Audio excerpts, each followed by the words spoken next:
Super Smash Bro! Oh, sorry, I missed. One more time. Super Smash Bro! Gosh. Okay, I'm doing ready. Oh my gosh, this is the intro.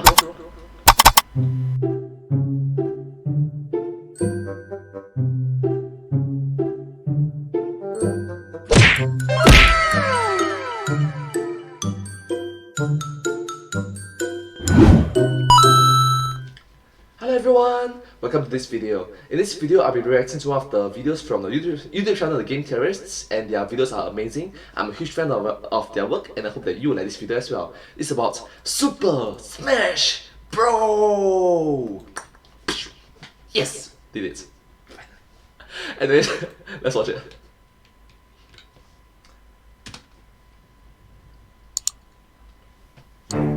Dear Nintendo. Hi Nintendo. Hi, it's me, Austin. Hi, it's me. Hi Nintendo. Hello. And since I always drag these intros on and people complain about it, we're gonna try something new! How overpowered and cataclysmically dangerous is the home run bat in Super Smash Bros? Boom! Simple premise, simple math, terrifying conclusions. I am nailing it today! Let's do this! Alright, that sounds interesting. Let's do this. Super Smash Bros. Is a franchise that started in 1999 with Super Smash Bros. 64, and it's Nintendo's brawly answer to Mortal Kombat and Killer Instinct, where you finally get to settle the playground debates about who would win in a no-holds-barred smackdown between Samus Aran, Captain Falcon, and Pikachu. Wow, this playground fight simulator is from 1999? Wow, gosh, now I feel freaking old. I feel very old. I feel ridiculously old. It was Pikachu. In 1999, it was always Pikachu. Of This game rocked, and it was easily one of... Of course it's Pikachu. Like, definitely Pikachu. the best games on the Nintendo 64, and other than GoldenEye, it was the only one that I remember super fondly after all these years. Get out of my way, Natalia! Okay, I guess it's the only one I remember fondly anymore. Anyway, the home run bat was introduced in this game, and it has been a staple ever since. It's the blue shell of Super Smash Bros., which, yes, I know, may be confusing since there's an actual blue shell in Super Smash Bros., but I mean, come on, just let me have this one, okay? The home run bat is a potentially game-ending super weapon. It's no. It's not potentially game-ending. It is a game-ending weapon if you use it correctly. So actually think about it, it's actually quite potentially, right? And swung correctly can hit a character so hard they uncontrollably fly off the screen and die, no matter how much damage has been done to them. So naturally, I needed to figure out how disastrous this beast is. So let's dig into it. Let's go. The first question I have to answer is it actually that dangerous at all? This may seem confusing to some of you who are casual fans of Super Smash Bros., or heck, aren't fans at all, but surprisingly, there is lore for this game. In fact, to prepare for this episode, I actually watched Matt's episode on the topic, and as a result, I was totally fine, I And I was totally fine, I guess. Oh gosh. But here's a short version for you. Super Smash Bros. Isn't actually a bunch of Nintendo characters duking it out in real life. This is actually, instead, all things that are happening inside the imagination of a kid playing with Nintendo toys in his room. Yes, it's just a kid playing with Nintendo's dolls. You know, pew, pew, pew. Those are the days in which, you know, just let the imagination run wild. The ideas are there, the creativity are there, and yeah, awesome. This is shown literally in the intro of the first Super Smash Bros. And then little snippets here and there as the games progress and the child ages into a man, which immediately creates a problem of scale. How big even are these miniatures? Because if he's literally throwing these things around as they get hit with imaginary bats and what we see on screen is just his imagination, then it's entirely possible that the bat isn't all that scary at all. Now, using an impressive combination of deductive reasoning, surveying techniques, pulling my hair out, angle measurements. I just love it when the first thing is deductive reasoning, oh, correct? It's very scientific, it's very reasonable. The third one is pulling your hair out, it's like, I'm sorry? What? What? Like, the third one is pulling your hair out. What? Gosh. The exact dimensions of the Nintendo 64, geometry, astrophysics, and losing my fucking mind? Yes, just I was able to figure out the size of the Mario figurine in Super Smash Bros. Melee, and it was not easy. And as I'll explain in a minute, ultimately irrelevant. But just so you know, it was a little over 3.5 inches. But then I realized that one of you annoying, adorable little punks in the comments will be like, but what about the home run contest that has lengths measured in feet? Which, you know, is obnoxious, but fine. I'll dispel your little objection, Your Majesty. but fine. Yeah, you know, you win. The home run contest was introduced in Super Smash Bros. Melee, and basically you smack a sandbag with your bat, or if you're a power gamer, you find a sneaky workaround using Ganon, and it flies off and you get points. Simple, right? So all I gotta do to dispel this problem is hop into a contest with Mario, okay? Measure his height in pixels and use that to determine how tall the sandbag should be according to canon, air quotes, real world proportions. Given a canon Mario height of 1.55 meters, this means that our sandbag should, in theory, be 2 meters and 9 centimeters, or just under 7 feet. And if I smack... Wow, that sandbag is significantly taller than Mario. It's very impressive though, if you think about it. This bad boy and use the feet traveled versus the notches on the ground, I can determine that each one of these notches is about 3.26 feet long, basically a meter. And if the bag is about 2 notches long, it means that the bag is 6.5 feet. Wait a minute, holy crap, 6.53 feet. That's practically no different from the Mario measurements. I mean, if we take a notch to be exactly a meter, since 3.26 feet is just 0.02 feet shy of being a full meter, that means that the difference is even smaller than that. And the sandbag is exactly 2 meters high in the world, which means our margin for error from pixel measurements is 5%, which is a lot in a statistics class, but it's practically 0 in a world of pixel measurements when perspectives can be really off and imprecise. Yes, true. In the world of pixel measurements, perspective can be very off sometimes, and it's quite difficult to get exact measurements for them. Why is it such a big deal that Mario's canon height and the dimensions of the world are consistent? Because, well, for one, it shows that Nintendo has known Mario's canon height all the way back in 2001 and was making core design choices around it. Good job, Nintendo! But even more... Yay, good job. More important for this video, it means that we don't judge the physics on what we see on screen as little toys flying around, because while that's what's happening in the real world, in the constrained universe of Super Smash Bros., inside this boy's imagination, things are following the laws of physics to scale, which is good because it makes the math awesome instead of boring, and it is bad because I spent 2 freaking days figuring out how big one of these miniatures is.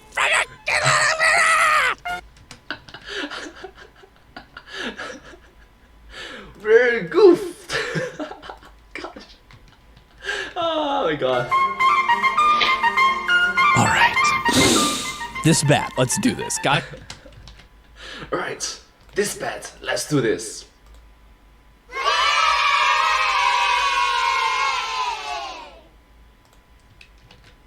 Calculate how powerful this thing is, and thankfully I have 2, that's right, 2 metrics figured out. One is obviously Mario's height, but way more importantly is Mario's mass, 89.937 kilograms, which, if you're curious, I figured out in this episode about how Mario flies. Science is about standardizing as much as you possibly can, and Mario is one of our most reliable standards. And today we're gonna... Using Mario as a ruler. Yeah!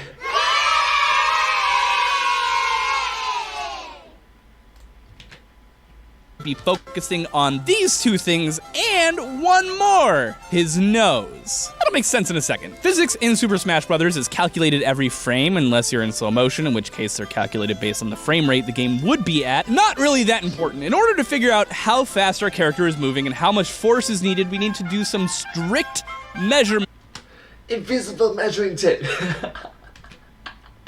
So cute. Aww.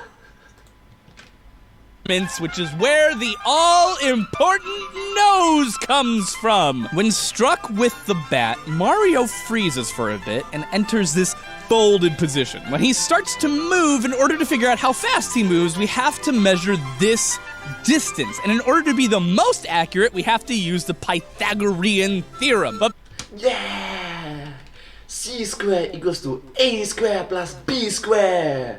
So if you play it around, right, it'll be A squared plus B squared equals C squared as well. So, yeah. Right angle triangle! For that, we need two reliable points to measure from, which is when I noticed his nose. His nose is just perfect. And you can make a perfect X by lining up the bottom and the top of his nose that can be a perfect point, both from position A and position B. Then we can draw a right angle and use the Pythagorean theorem, which says that this length here squared is equal to this side squared plus this side squared. Rearrange this into this, use Mario's height as a reference, and bada bing, bada boom, we have an 89-kilogram Mario flying off at a whopping 33 meters per second, or almost 75 miles per hour. Wow! And accelerating at a rate of over 200 meters per second, or oh my god, seriously? over 20 Gs! Goodness, wow. Holy crap! But it gets worse, because while you could survive these forces if you were in, say, a car, the forces aren't being delivered by a huge car. They're being delivered by a frickin' baseball bat! A bat that measures approximately 1.2 meters high and has a striking surface of 46.9 centimeters by 16 centimeters, which gives it an area of 0.076 square meters. And why am I telling you this? Because it would take approximately 18,037 newtons, or approximately the amount of force output by a car engine, to launch you off at that speed. And when you spread that force out across an area, you get what's called pressure. No!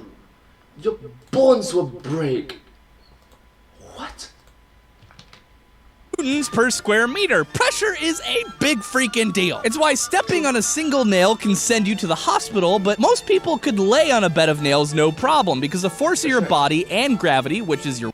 Because the force is distributed over a large area, in comparison to one small area.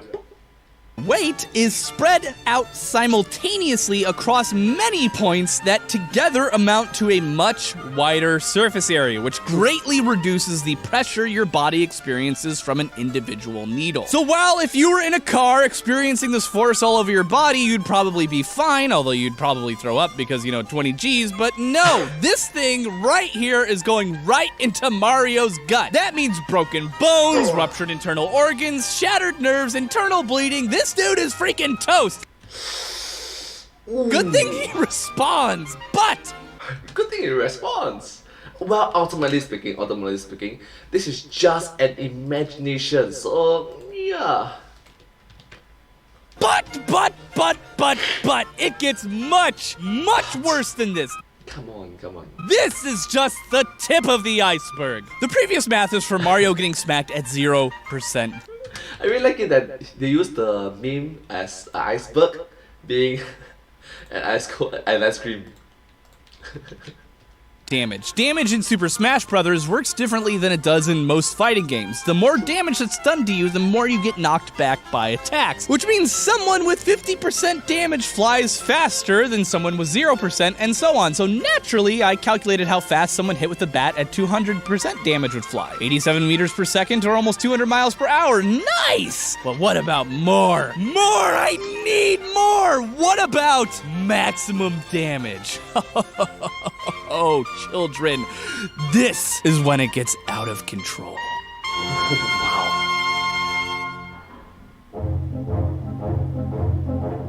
When hit with the home run bat at 999% damage, the highest number in the game, Mario, our 89-kilogram Mario, becomes a freaking ballistic missile, rocketing off at 272 meters per second, over 609 miles per hour. The dude is barely on screen for enough frames to measure. Where's his nose? I can't find his freaking nose. Who's got your nose, little buddy? At this speed, Mario would be experiencing 16,338 meters per second squared of acceleration, or over 16. Oh, I really like it that it was such a serious and tense moment in which you say that over 16. 16. You have to redo it again. 100 G's. This freaking guy is a human baseball. Forget broken bones and shattered blood vessels. This guy would be split into pieces as he flew through the air like a human shotgun shell. Wow. That's unbelievable. Wow. Whew. Getting hit with this baseball bat would be like getting hit with a 25mm anti-aircraft shell. And then there's a person swinging the bat. Remember, Newton's third law of motion says exactly actione contrarium semper et actualum esse reactionem. Sive corporum duorum actiones in se mutuo semper esse actuales et in partes contrarieras dirigi. What? No Latin scholars in here?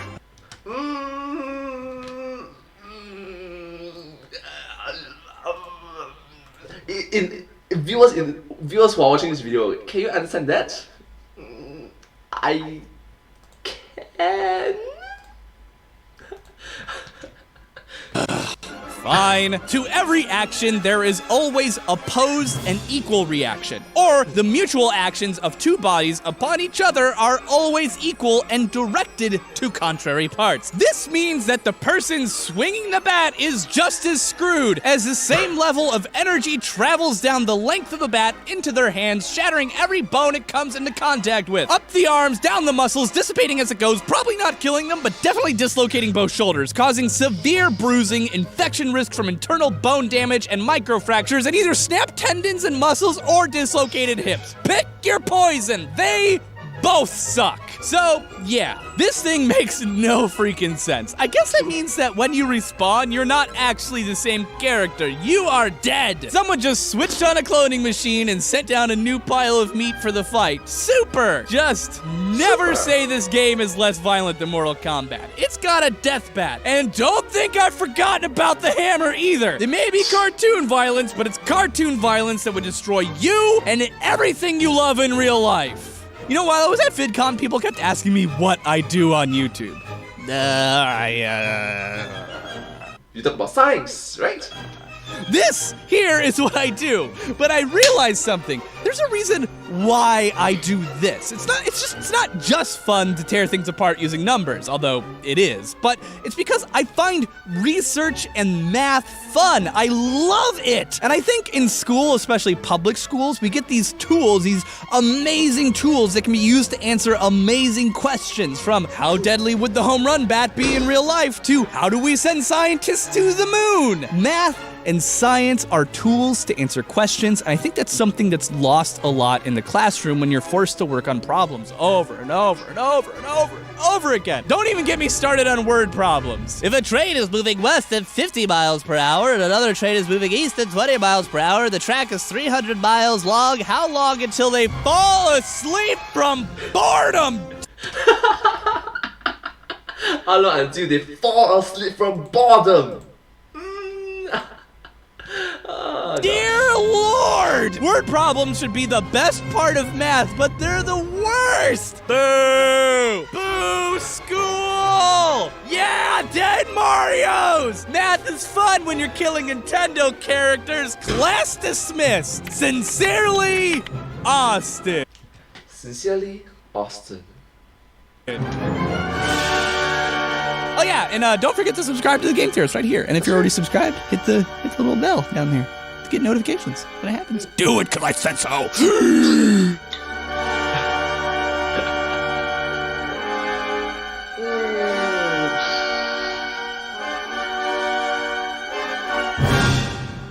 Alright, anyways, I hope that you like this video as much as I did. It's very interesting and knowledgeable to learn about something new.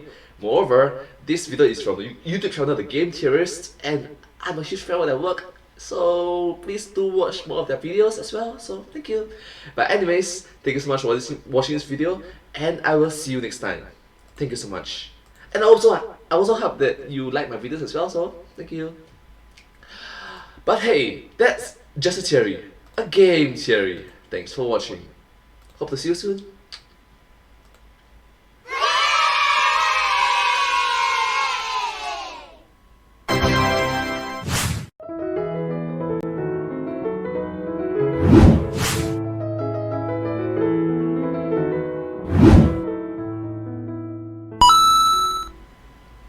Alright, I understand this is the signs of, so right, it's gonna be, but hey, that's just the signs of. Thanks for watching. Thank you.